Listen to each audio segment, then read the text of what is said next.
Le plaisir de la lecture se partage et lorsqu'un bénévole intervient au sein d'un groupe d'enfants, la bonne distance, c'est celle qui permet à tous de bien voir les illustrations et de bien entendre le lecteur. Si cette rencontre physique en direct ne peut se faire, nous pouvons pour autant partager des lectures à voix haute à distance. Nous connaissions les lectures à la radio, les audiolivres, et désormais, avec les outils numériques, tout un chacun peut enregistrer et diffuser ses lectures. Lire et faire lire a toujours encouragé toutes les modalités d'intervention, tous les supports pour favoriser l'accès à la littérature jeunesse. Avec les contraintes de la crise sanitaire et l'impossibilité de lire au milieu des enfants, la lecture à distance s'est imposée. Grâce à cette démarche innovante, les lecteurs peuvent garder le lien avec les enfants et même développer celui avec les familles. Et par ailleurs, le numérique gommant les distances, c'est désormais sur l'ensemble des territoires que nous pouvons partager de nombreuses et belles histoires.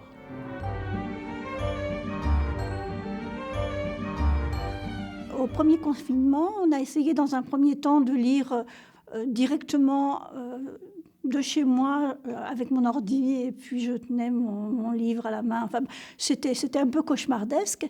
Et à ce moment-là, l'institutrice a décidé de prendre une plateforme HuCnet. Et à partir de ce moment-là, on pouvait communiquer facilement. Alors, j'ai eu affaire à 2 institutrices de grande section qui se sont mis ensemble, qui ont groupé leurs 2 classes, et elles enseignaient tous les jours de 11h à midi et de 16h à 17h. Et moi, je suis venue me glisser une fois le matin, une fois l'après-midi.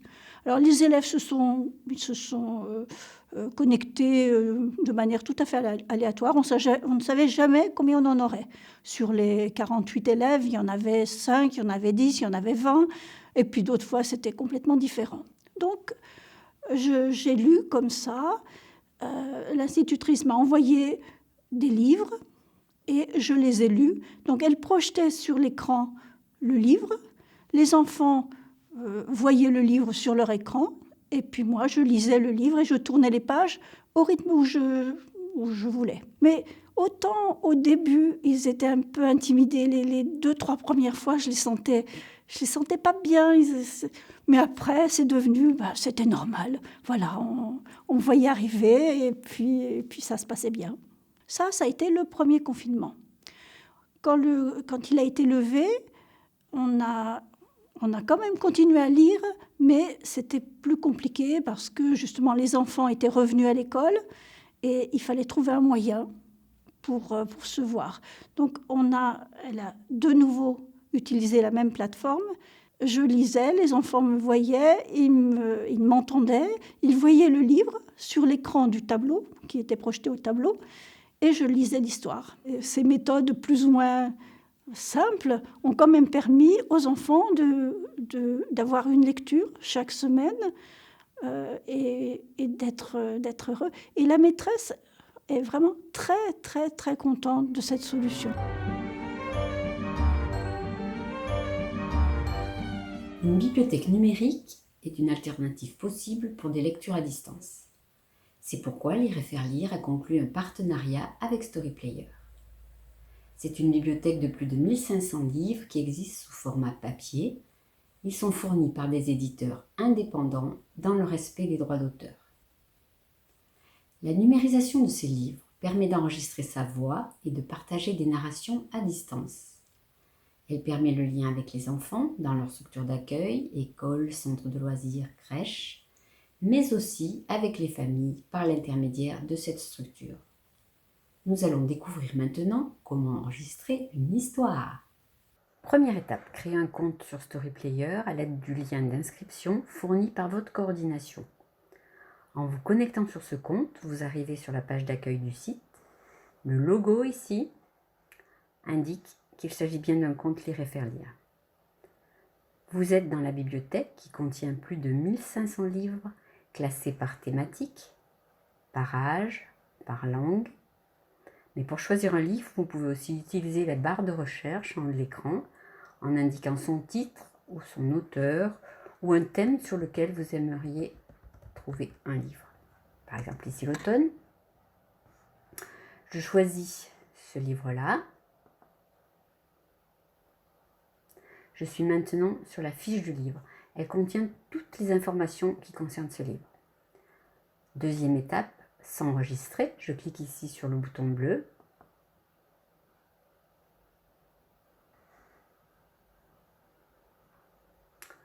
Et me voilà sur la page de couverture du livre. Au-dessous, un tableau de bord avec un certain nombre de boutons. En surbrillance et en rouge, le bouton enregistrer. Je clique dessus. Amis jusqu'au bout des feuilles. Et voilà, j'ai enregistré la première page de mon livre. Un nouveau bouton ici apparaît, le bouton vert écouter, qui vous permet de voir si l'enregistrement est correct. Amis jusqu'au bout des feuilles. Ici, une petite flèche blanche qui vous permet de feuilleter le livre et d'aller jusqu'à la prochaine page que vous voudrez enregistrer. L'important à retenir, c'est que tous les enregistrements se font page par page et sont indépendants. Donc vous pouvez revenir sur une page, la modifier, laisser votre travail et revenir quelques jours plus tard. Pour ce faire, vous utilisez ici la petite flèche rouge qui vous permet de revenir à la fiche du livre. Apparaît ici une nouvelle petite icône. C'est votre enregistrement. Vous avez enregistré une page sur 14. Vous pourriez le réécouter, le modifier et surtout le partager. Troisième étape, partager. Dans le cadre de Lire et faire lire, on va choisir le partage par lien public. On va générer ici un lien de partage. Et c'est cette adresse que vous allez copier et envoyer par mail à votre coordination ou à l'école ou à la structure dans laquelle vous lisez habituellement.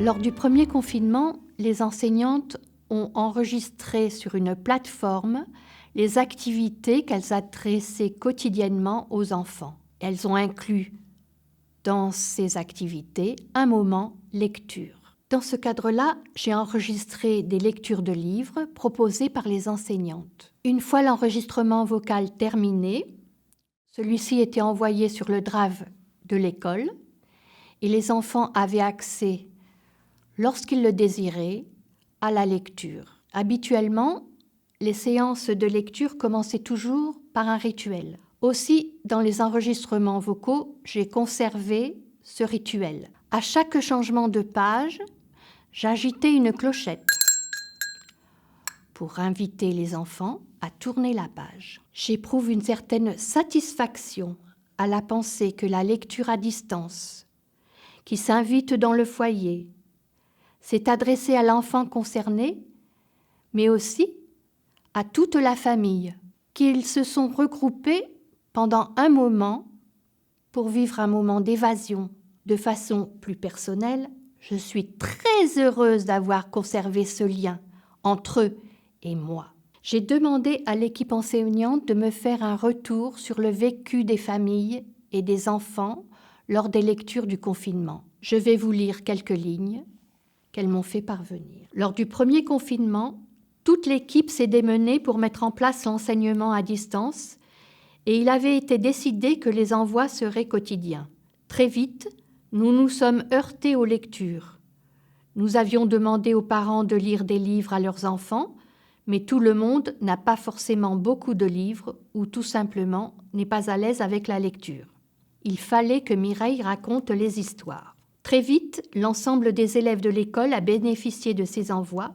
Nous avons fait suivre ces histoires car elles étaient un lien avec l'école. Elles ont permis de garder un lien humain et affectif. Elles ont permis aussi de maintenir des lectures que ne pouvaient pas forcément assurer tous les parents, écouter les mots de la langue française pour maintenir le contact avec le langage écrit et l'imaginaire, enrichir le vocabulaire. Les retours des familles ont été extrêmement positifs. Les enfants étaient ravis de retrouver Mireille, et c'est bien le mot « retrouver » qui était utilisé. Beaucoup, au dire des parents, attendaient les histoires avec impatience.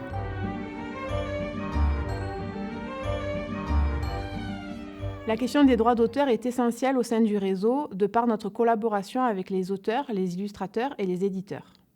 Lire et faire lire fait des choix justement pour respecter ces droits d'auteur dans l'utilisation de la littérature jeunesse contemporaine. Sinon, le bénévole Lire et faire lire a la possibilité d'utiliser des textes libres de droit, c'est-à-dire des textes écrits par des auteurs décédés depuis plus de 70 ans. Ces enregistrements sont une alternative pour garder le lien entre le bénévole et le groupe d'enfants, entre la coordination et les structures, lorsque la venue du bénévole n'est pas possible pour différentes raisons. C'est également un moyen de faire vivre les lectures dans les familles et que l'enfant puisse partager avec sa famille les histoires enregistrées par les bénévoles de Lire et faire lire. Enfin, ces enregistrements sont une manière d'innover au sein du réseau, une nouvelle modalité d'intervention née de la situation sanitaire actuelle, mais qui peuvent trouver leur place en complémentarité avec les lectures en présentiel. Un des exemples emblématiques de partenariat mené au sein de Lire et faire lire est celui avec Storyplayer, qui permet de respecter justement ses droits d'auteur, puisque tous les textes disponibles sur la plateforme ont fait l'objet d'un contrat avec les éditeurs en amont.